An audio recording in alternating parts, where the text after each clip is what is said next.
It's the first day of the new school year here at Hebrew Language Academy, a publicly funded charter school in Brooklyn, in New York City, a school that specializes in Hebrew language and Israeli culture education. 600 students go here, and this year, 40 of them are Ukrainian refugee children. It has been the busiest recruitment summer that we ever had in the history of the schools, primarily because there are so many Ukrainians who have been coming to the United States, and particularly to this part of Brooklyn, South Brooklyn, which has been already very much Russian-speaking before, so they had friends and family, and we wanted to welcome them in our schools. First day jitters are, of course, common for the new school year, but especially and understandably so for these Ukrainian children. I arrived here with my mum and my sister.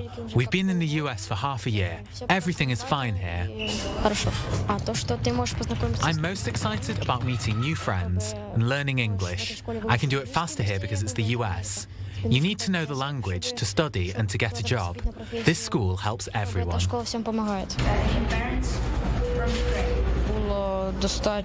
It's been quite easy to adapt here after what we've been through. It's hard to explain. First, I was getting used to the roads, streets, then to transportation system in New York. It's been quite easy.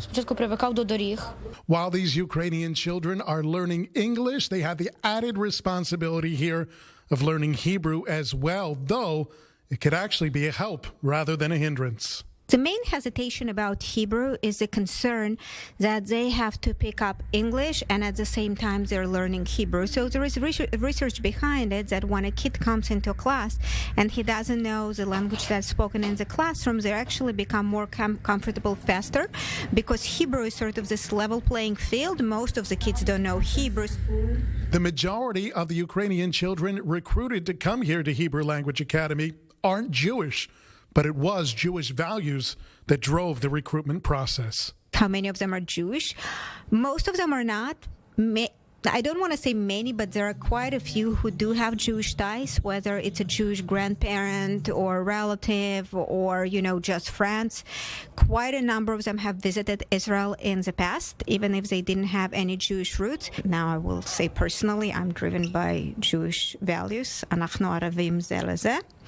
And I wanted to do everything that I possibly could as one of the administrators, senior leaders of the school, to try to bring in as many Ukrainian kids, Jewish or not, most of them are not, to give them shelter in this country as they're fleeing the war zone.